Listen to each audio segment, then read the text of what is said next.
مذہب میں اسلام ہے اور مسلک میں صرف اہل سنت و جماعت ہے. سب تو مرن جن کو غم کا دن مناتے یہ سنی ہی ہے جو موت کے دن کو عرس کا دن قرار دیتے ہیں. وجہ کس کا مر کے کہاں گیا یہ وہ جانے، جو ہمارے ہوتے ہیں وہ خدا کا وصال پانے کا شرف حاصل کرتے ہیں. اسی لیے تو ہم کہتے ہیں، بڑے مزے میں کہتے ہیں، سنیو اگر نبی سے وفا کی ہے اور سچے مومن بنے ہو تو جتنی خوشی مدینے جانے میں ہے اس سے زیادہ خوشی مر جانے میں ہے، کیونکہ مدینے جاؤ تو گنبد نظر آتا ہے اور مر جاؤ تو گنبد والا نظر آتا ہے. یقین تو پیدا کرو. اور پھر میرے آقا نے صلاۃ و تسلیم فرماتے ہیں، جب مومن کو اس کی قبر میں رکھا جاتا ہے تو فرشتے آتے ہیں. حضرت ام المومنین سیدہ عائشہ صدیقہ نے کہا، یا رسول اللہ، فرشتوں کی شکل جو آپ نے بتائی اب مجھے ڈر لگتا ہے. کیا شکل ہے فرشتوں کی؟ دیگوں کی طرح آنکھیں، شعلے اگلتی ہوئی، ان کے دانت بیل کے سنگ کی طرح، ان کے سر کے بالوں سے لے کے پیر کے ناخن تک بال ہی بال، ان کے ناخن لوہے کے زمین چیرتے ہوئے آتے ہیں. اتنا بڑا ہتھوڑا لے کر کے آتے ہیں، اگر جن اور انس مل کے اٹھانا چاہے تو نہ اٹھا سکے. اور آ کر جوڑ کر کے کہتے ہیں، من ربو کا بتاتے ہیں رب کو. اے رسول اللہ، آپ نے جو سب سے نقشہ کھینچا ہے منکر نکیر کا، مجھے تو نیند بھی نہیں آتی. آقا نے فرمایا وہ اوروں کے لیے ہے، جو میرے وفادار ہیں ان کے لیے. وہ ایسا نہیں کرتے، وہ ایسا نہیں کرتے، بلکہ ان کی آواز جو سچا مومن وفادار ہوتا ہے اس کو ایسے چنگاڑ کی نہیں آتی، ایسے نہیں آتی اس کو آواز. اللہ اکبر. تو کہا پھر ان کے لیے تو کچھ اور ہی ماحول ہے. بلکہ نکیرین، میرے امام نے کہا، نکیرین کرتے ہیں تعظیم میری. حضور سے اگر وفا کر لو، نکیرین کرتے ہیں تعظیم میری، فدا ہو کے تجھ پہ یہ عزت ملے. بڑی عزت کے ساتھ پوچھتے ہیں، ان کے بارے میں کیا کہتے ہیں؟ کن کے بارے میں؟ حضور کی شکل دکھائی جائے. بلکہ حضور، ہم سنیوں کا عقیدہ ہے، حضور قبر میں تشریف لاتے ہیں، قبر میں لہرائیں گے تا حشر چشم نور کے جلوہ فرما ہوگی جب طلعت رسول اللہ کی. ارے بتاؤ، جب حضور آ گئے تو غم کس بات کا؟ واللہ وہ یثرب کی مٹی پر قدم رکھ دے تو وہ مدینہ ہو جائے، اگر وہ ہماری قبر میں قدم رکھ دے تو وہ بھی جنت کے باغوں میں سے باغ ہو جائے. حضور قبر، ان کے بارے میں کیا کہتا ہے؟ تو کیا کہتے تھے؟ ارے جب صابر پاک کو اپنی طرح نہیں سمجھتے تھے تو ان کو اپنی طرح کیسے سمجھتے؟ جن کی جماعت میں صابر جیسا نہیں ہے وہ اپنی طرح سمجھتے اپنے آپ کو صابری کہتا. صابری کہلانا اور ہے، صابری بن جانا اور ہے. کسی کو دام میں سمیٹنے کے لیے صابریت کا ٹائٹل لگانا اور ہے. یاد رکھنا، ٹوپی کا کلر صابری نہیں بناتا یا صابریت کا ٹائٹل صابری نہیں بناتا جب تک صابر پاک کی طرح کسی کا عقیدہ نہیں ہو جاتا. عقیدہ ضروری ہے. یاد رکھنا، آپ کے ارد گرد بہت ہے، صابری کہنے کے بعد بھی صابر پاک والا عقیدہ نہیں ہے، کیونکہ صابر پاک نے تو کبھی نہ اپنے دادا کو اپنی طرح سمجھا نہ اپنے نانا کو اپنی طرح سمجھا. یہ کون سے صابری ہے؟ اللہ اکبر. ارے تم صابر پاک جیسے نہیں ہو سکتے. 12 منٹ کھڑے ہوتے ہو تو کمر درد کرنے لگتی ہے، بلکہ 50 سال کی عمر میں کرسیوں پہ بیٹھ کے نماز پڑھتے ہو. تانا نہیں دے رہا ہوں، ان کو کہہ رہا ہوں جو لوگ اس کے قابل ہیں ان کو کہہ رہا ہوں. لیکن یہ ہمارا صابر ہے جو 12 سال تک کے کھڑا رہا ہے، لیکن اللہ اکبر کبھی کسی مرض کا اظہار نہ ہو سکتا.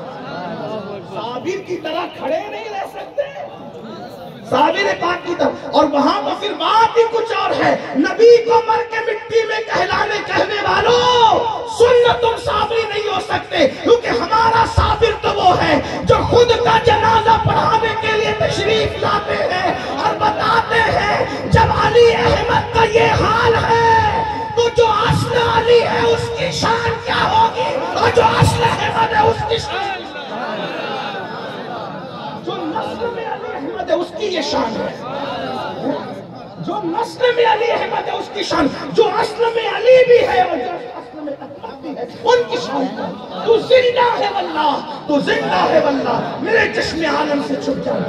تو یاد رکھنا، جس جماعت میں صابر پاک جیسا نہیں، اس لیے وہ اپنی طرح کہتے، ہم تو نہیں کہتے، ہم تو اپنے پیر کو بھی اپنی طرح نہیں کہتے، ہم تو اپنے مولانا کو بھی اپنی طرح نہیں کہتے، ہم تو اپنے ابا کو بھی اپنی طرح نہیں کہتے۔ کیوں؟ ہمیں دیکھو تو اپنا آپ دیکھو تو کچھ نہیں ملتا، اور باپ کو دیکھ لو محبت سے تو مقبول حج کا ثواب ملتا ہے۔ تو جب باپ اپنی طرح نہیں ہے تو رسول پاک اپنی طرح کیسے ہو سکتے ہیں؟ میں کسی کو چھیڑ نہیں رہا ہوں، لیکن یہ کہہ رہا ہوں قبر میں پوچھا جائے گا کیا کہتا ہے، نہیں کیا کہتا تھا۔ قبر میں تو گنڈوں کی بھی بولی بدل سکتی ہے نا، یہ نہیں کہا جاتا کیا کہتا ہے، اس لیے کہ دیش بدلتا ہے تو لوگ بھیس بدلتے ہیں۔ جب دنیا میں دیش کے بھیس بدلتے ہیں تو قبر میں نہ بدلیں گے، اس لیے ابھی نہیں کہنا، ابھی کا نہیں، بتا کیا کہتا تھا۔ بہت بک کرتا تھا، مولوی کو تو بحر العلوم کہتا تھا، اور نبی کے بارے میں کہتا تھا یہ تو ان پڑھ امی ہے۔ بتا اپنا مولوی بحر العلوم اور رسول اللہ کے بارے میں امی وہ ان پڑھ۔ اللہ اکبر، اس لیے یاد رکھنا، اللہ اکبر قاسم نعمت کے لیے کہتا تھا کہ وہ تو اپنی بیٹی کی بخشش نہیں کرا سکتے، جبکہ اسی رسول نے فرمایا مومن کا کچا بچہ اگر ماں کے پیٹ سے گر جائے گا وہ بھی اپنے ماں باپ کی مغفرت کرائے گا۔ ارے جب کچا بچہ ماں باپ کو جنت میں لے جا سکتا ہے تو سید المعصومین کی شان کا عالم کیا ہے۔ اس لیے عقیدہ بھی درست کرو۔ اصل خانقاہیت دو چیزوں کا نام ہے، ایک تو سچا عقیدہ اور ایک تو خدمت خلق، اور یہ دونوں چیزیں اگر آپ دیکھنا چاہیں تو آپ سیدی ساجدیہ کے اندر دیکھ سکتے ہیں۔ عقیدے کا اعتدال اور خدمت خلق کا آپ نے تو سن چکے، میرے پاس وقت ہوتا تو میں عرض کرتا، لیکن میں بات ختم کر رہا ہوں۔ تو قبر میں کیا پیاری پیاری من موہنی صورت دکھائی جائے، اور ان کے بعد اور پھر اگر کہتا تھا ان کے بارے میں تو پھر کیا کہو گے؟ جو کہنے کی عادت نہیں کہو، ہمارا تو دل ہی نہیں بھرتا کیا کہوں، سرور کہوں کہ مالک و مولا کہوں تجھے، باقی خلیل کا گل زیبا کہوں تجھے، ہرما نصیب ہوں تجھے امید کے کہوں، جانے مراد، مراد نہیں جانے مراد، کانے تمنا کہوں تجھے۔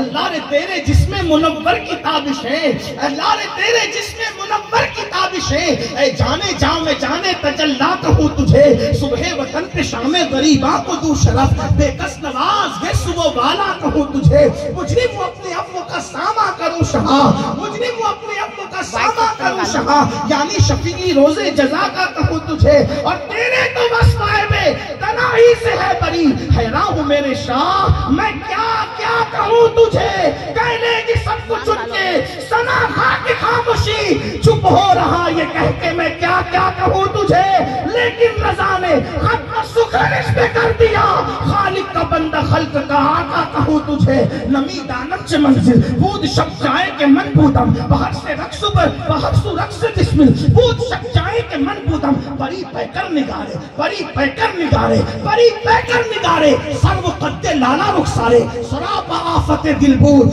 شب جائے کے من بودم، خدا خود میرے مجلس بود اندر نام کا خسرو، محمد شمع محفل بود شب جائے کے من بودم، وآسن من کلم ترقت عینی وعجمل من کلم تلید النساء خلقت مبرعا من کل عیب کہنک قد خلقت کما تشاء۔ جامع کہتے آیات قرآن ابرویت، تفسیر قرآن گیسویت، روح تو قرآن ماں ایمان توئی، اللہ کی سرتاب قدم شان ہے یہ، انسان ہی انسان یہ انسان ہے، انسان ہے انسان وہ انسان ہے یہ، قرآن تو ایمان بتاتا ہے انہیں، ایمان یہ کہتا ہے میری جان۔ یہاں جو کہنے کی عادت تھی وہی کہو گے، کیا حسن ہے سید ابرار تمہارا، اللہ بھی ہے طالب دیدار تمہارا، کیوں دید کے مشتاق نہ ہو حضرت یوسف، اللہ کا دیدار ہے دیدار تمہارا۔ لیکن جب جواب صحیح دو گے تو نقیرین کہیں گے ہمیں یقین تھا کہ تو ایسا ہی جواب دے، کیوں بے خبر نہیں تھے کیونکہ دنیا میں کہتا کیا تھا معلوم ہے، تو پھر کیا کہا جائے تو نے صحیح جواب دیا اس لیے اب تیرے لیے، تو نے صحیح جواب دیا اس لیے اب تیرے لیے جہنم کی کھڑکی کھولی جا رہی ہے، توجہ کر لیں۔ تو نے صحیح جواب دیا، اس نے تیرے لیے جہنم کی کھڑکی کھولی جا رہی، جہنم کی کھڑکی کھولی جائے گی۔ کہا اگر صحیح جواب نہیں دیتا تو یہ تیرا ٹھکانہ تھا، اس کو بند کر کے کہا جائے گا، لیکن تو نے جواب صحیح دیا اس لیے تیرے لیے جنت کی کھڑکی کھولی جا رہی۔ پہلے جہنم کی، تاکہ پتہ چل جائے کہ اگر 2 نمبری کرتے تو کہاں پہنچتے۔ سچی عقیدے پہ رہے، تیرے غلاموں کا نقش قدم ہے راہ خدا، وہ کیا بہک سکے جو یہ سراغ لے کے چلے۔ غریب نواز کے عقیدے پہ، غوث پاک کے عقیدے پہ، صابر پاک کے عقیدے پہ، محبوب الہی نظام الدین اولیاء کے عقیدے پہ، بہرحال پھر کیا ہوگا؟ جنت کی کھڑکی کھولی جائے گی۔ آقا فرماتے ہیں تا حد نگاہ قبر کشادہ کر دی جائے گی۔ ایک حدیث میں ہے کہ مشرق و مغرب تک قبر کشادہ کر دی جائے گی۔ ایک حدیث میں ہے کہ 70 گز، یعنی تقوی کے اعتبار سے، عمل کے اعتبار سے، یقین کے اعتبار، جس کا جیسا معاملہ ہوگا تاحد۔ اور پھر کیا ہوگا؟ فرمایا جائے گا سن لے اب، سن لے اب بھئی، یہ نظر ابھی نہ لائے، نظر بھئی میں لوں گا ایسے، نظر لانا بات اچھی لگ رہی ہے، وہیں بیٹھو سنو پہلے، غرور سے منع نہیں کر رہا ہوں، ہم تو صوفیہ کے غلام ہیں بھائی، نظر کیسے منع کریں، لیکن طریقہ بتا رہا ہوں دینے کا۔ بات پسند آئے نا، ایک جیب سے نکالو دوسری جیب میں رکھو، اور فجر کی نماز محلے کی مسجد میں جا کے پڑھو، امام صاحب سے کہنا یہ تمہاری طرف سے دیے یا امین القادری صاحب کی طرف سے، تو دونوں کی طرف سے پیش کر دینا، تمہیں بھی ثواب ملے۔ میری نظر ہے نا، جیب میں رکھو، ادھر مت لاؤ، تھوڑا سنو، غور سے سنو، بات اینڈ کی طرف جاری، ٹائم ابھی یہ نہیں ہے بات کرنے کا۔ کیا ہوگا؟ تا حد نگاہ قبر کشادہ ہوگی، اور جنت کا بستر لگایا جائے گا۔ کون سا بستر؟ جنت کا بستر۔ کون لگائے گا؟ فرشتے لگائیں گے۔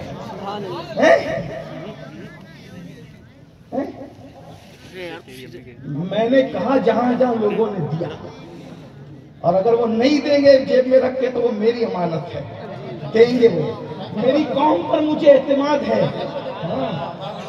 میاں میرے بھائی سلیم میاں، میرے بڑے بھائی، وہ کہہ رہے ہیں میں کل کو دوں گا، تو وہ دیں گے انشاءاللہ۔ اور سید تو ہوتا ہی دینے والا ہے بھائی۔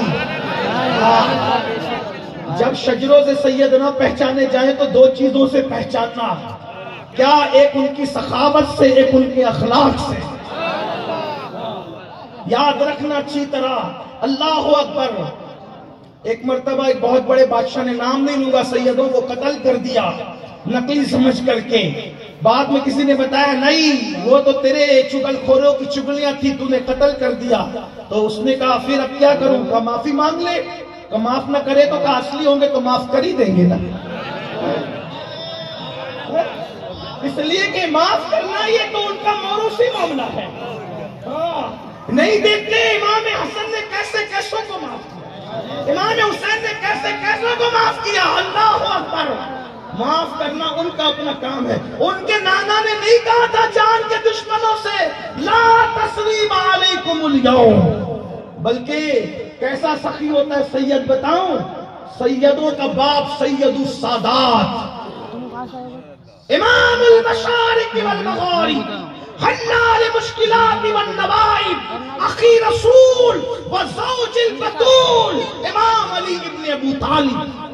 این جنگ کی حالت میں ایک یہودی پہ تلوار اٹھائی، اس پہ ہاتھ پھیلا کے کہا علی بھیک میں تلوار دے، اٹھائی بھی تلوار دے۔ کوئی جنگ میں تلوار دیتا ہے؟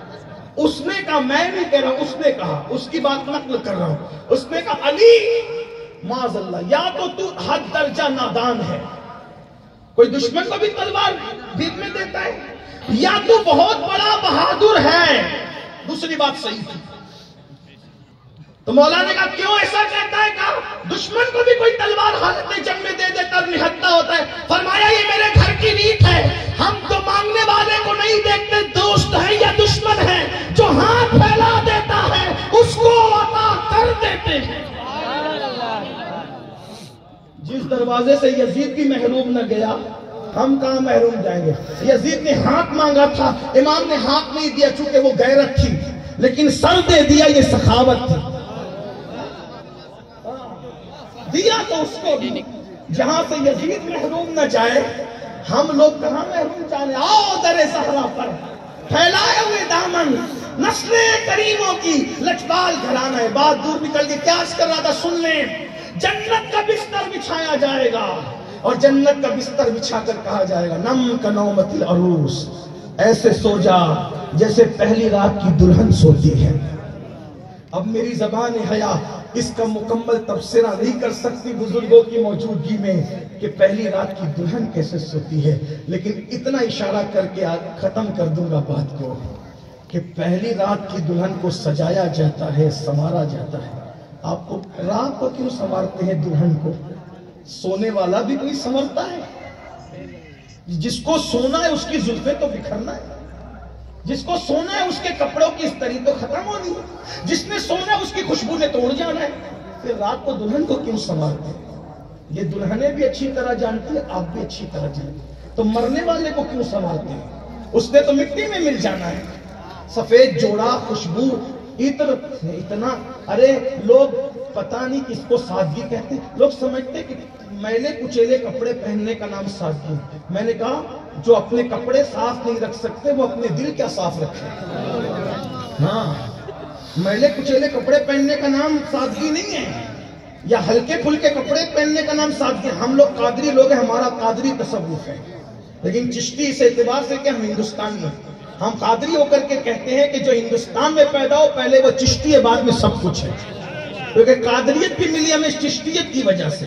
اور ہم لوگ سلسلوں کو خانوں میں نہیں بانٹتے، اولیاء اللہ خانوں میں بانٹنے کے لیے نہیں آئے تھے، وہ تو پوری کائنات کو اپنے فیضان سے یکساں سیراب کرنے کے لیے آئے تھے، اور انہوں نے سیراب کیا الحمدللہ۔ تو میں بات کیا کر رہا تھا، ہمارا قادری تصور، اچھا کھاؤ، اچھا پہنو، اچھا عمل کرو۔ سادگی دل کی کیفیت کا نام ہے۔ قیمتی کپڑے پہن کے مغرور مت ہونا، یہ سوچنا کہ اس نے پہنایا میری پہننے کی اوقات نہ تھی، یہ سادگی ہے۔ بات سمجھ میں آتی ہے؟ ہاں، ہمارے یہاں تو اسلام کہتا ہے، حدیث ہے، آقا علیہ السلام فرماتے اپنے مردوں کو بھی اچھا کفن دیا کرو، کیونکہ وہ کفن بھی ایک دوسرے کا دیکھ کر خوش ہوتے ہیں۔ بھئی یہ قبر 2 گز زمین نہیں ہے صرف مومن کی، اس میں تو رشتہ داروں سے ملاقاتیں بھی ہیں، بیٹھ کر باتیں بھی ہیں، حدیث پاک ہے، اٹھا کر دیکھیں کتب حدیث، یہاں تک پوچھا جاتا ہے نئی آنے والی روح سے میرا بیٹا کیسا ہے اور فلاں کی بچی کیسی ہے، اس کی شادی ہوئی کہ نہیں ہوئی۔ قبر میں یہ بھی باتیں ہوتی ہیں، پٹتے وہ ہیں جو یہاں پٹنے جیسا کام کرتے ہیں، لیکن مومن کی قبر تو جنت کے باغوں میں سے باغ ہے۔ الحمدللہ وہاں شادی بیاہ کی بات بھی ہوتی ہے۔ اگر آپ کو بہت زیادہ نہیں معلومات ہے تو اردو زبان میں شرح الصدور علامہ جلال الدین سیوطی کی کتاب، اس کا ترجمہ آ چکا ہے، آپ اس کو پڑھ لیں، آپ کا یقین پختہ ہوگا موت کتنی خوبصورت چیز ہے۔ میرے آقا فرماتے ہیں موت تحفہ ہے مومن کے لیے، محب کو محبوب سے ملا دیتی ہے۔ تو بہرحال عرض کیا کر رہا تھا، دلہن کو سجایا جاتا ہے۔ اور ایک بات بتاؤں، شریف گھرانوں کی دلہن اکیلے نہیں جاتی شوہر کے یہاں، بارات کے ساتھ جاتی ہے۔ یہ اور بات ہے کہ آج مسلمانوں نے بارات کو بھی بدل دیا، بارات ہمیشہ دلہن کے ساتھ جایا کرتی تھی، اب دولہے کے ساتھ جاتی ہے۔ وہ دلہن کے ساتھ کیوں جاتی تھی، اس کو بارات کیوں کہتے ہیں؟ جیسے کسی عمل کرنے والے کو با عمل کہتے ہیں۔ میں کوئی محقق آدمی نہیں ہوں، طالب علم سمجھانے کی کوشش کر رہا ہوں، غلطی ہوگی تو یہیں سے اصلاح۔ با عمل کہتے ہیں مطلب عمل والا، با وقار وقار والا، تو یہ بارات رات والے۔ یہ کیوں؟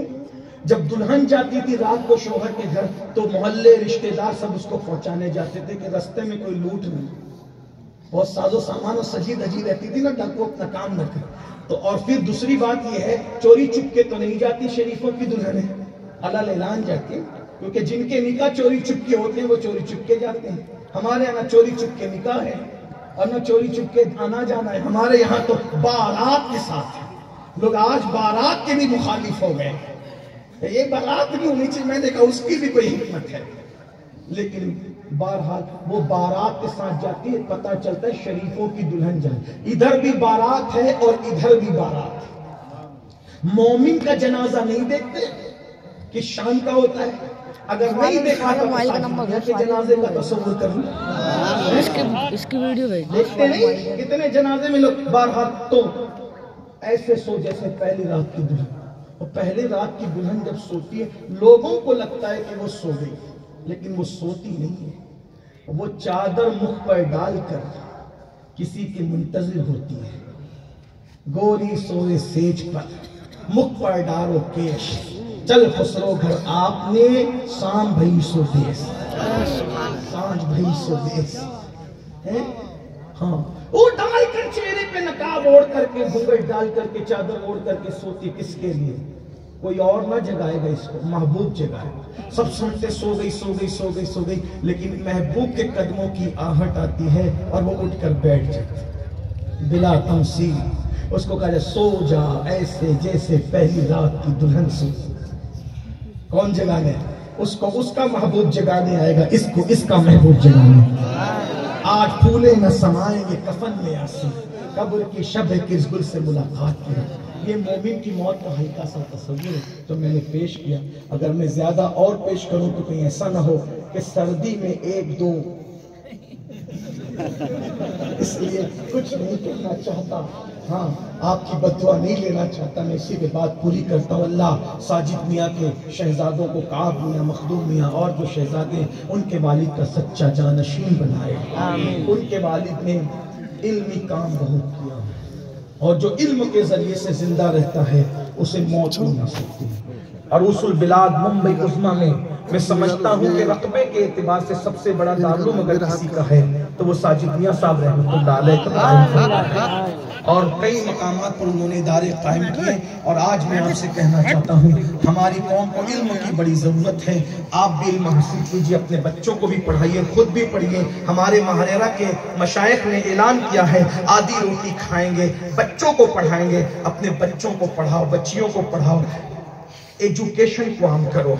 ہر بچہ کم سے کم گریجویٹ ہونا چاہیے. 10ویں 12ویں پڑھا کر بچوں کو ڈراپ آؤٹ مت کرو. لوگ کہتے ہیں تعلیم مہنگی ہو گئی. نہیں، موبائل بھی تو مہنگا ہوا، جنس بھی تو مہنگی ہوئی، مکان بھی تو مہنگے ہوئے، کپڑے بھی تو مہنگے ہوئے، بیوٹی کے سامان بھی تو مہنگے ہوئے. کیا کبھی تم جوتے کا شو روم یہ کہہ کر کے واپس لوٹے ہو کہ جوتے مہنگے ہو گئے، جوتے نہیں خریدنا؟ کپڑے مہنگے ہو گئے، کپڑے نہیں خریدنا؟ ہر مہنگی چیز خریدتے ہو، پھر تعلیم کے مہنگا ہونے کا بہانہ کیوں کرتے ہو؟ اگر تعلیم مہنگی ہوئی تو سبھی تو مہنگا ہوا ہے. اپنے بچوں کو پڑھاؤ اور خوب پڑھاؤ، اس لیے کہ مولا کائنات سیدنا علی کے مرتضی کرم اللہ تعالیٰ وجہ الکریم فرماتے ہیں تمہارے ماں باپ نے جتنا تمہیں سکھایا اس سے بڑھ کر تم اپنی اولاد کو تعلیم دو، کیونکہ تمہارے دور سے زیادہ تیز رفتار دور تمہاری اولاد کا دور ہوگا. اس لیے اگر دنیا کی کاموں کے برابر میں کھڑے رہنا ہے تو آدھی روٹی کھانا پڑے تو کھاؤ، بھوکے رہنا پڑے تو رہو، اپنے پیٹ کو مارنا پڑے، خواہشات کو مارنا پڑے تو مارو، لیکن اپنے بچوں کو پڑھاؤ، تعلیم کو عام کرو. جتنا علم عام ہوگا اتنا ترقی ہوگی. لوگ کہتے ہیں نوکری نہیں ملتی کیوں پڑھائیں؟ ہم نوکری کے لیے بچوں کو نہیں پڑھاتے، اچھا انسان بنانے کے لیے پڑھاتے ہیں. کیونکہ ان پڑھ کے بولنے کا انداز اور پڑھے لکھے کے بولنے کے انداز میں فرق ہے. ان پڑھ کے کھانے میں پڑھے لکھے کے کھانے میں فرق ہے. ان پڑھ کے اٹھنے بیٹھنے میں پڑھے لکھے کے اٹھنے بیٹھنے میں فرق ہے. ان پڑھ کے سوچنے میں اٹھنے بیٹھنے کے سوچنے میں فرق ہے. اس لیے بچوں کو پڑھاؤ، خوب پڑھاؤ، آگے بڑھاؤ. اگر لوگوں سے برابری کرنا ہے، برابر کھڑے ہونا ہے. اور ساجد میاں صاحب رحمت اللہ علیہ نے یہی کام کیا. علم پر انہوں نے محنت کی، مدرسے قائم کیے، اسکول قائم کیے، بچیوں کے ادارے قائم کیے.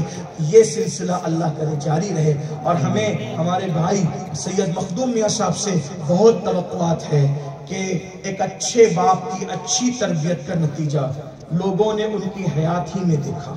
ہم ساجد میاں صاحب میں جو شرافت دیکھتے تھے وہ شرافت مخدوم میاں میں اٹھنے بیٹھنے چلنے پھرنے میں نظر آتی ہے. اور الحمدللہ صورت میں بھی وہ ویسے ہی ہے، سیرت میں بھی ویسے ہی ہے. انشاءاللہ مزید انشاءاللہ اللہ تعالیٰ اس میں اور برکت عطا فرمائے گا. اللہ کرے جو ہے وہ یہ سلسلہ جاری رہے. اور پھر کیوں نہ ہو جس کے سر پر صابر پاک کا دامن ہو، پھر بات ہی کچھ اور ہے. اللہ تعالیٰ توفیق دے. وہ گفتگو کے درمیان کوئی غلطی ہو تو اللہ پاک معاف کر دے. استغفر اللہ ربی من کل ذنب و اتوب الیہ وما علینا الا البلاغ. السلام علیکم.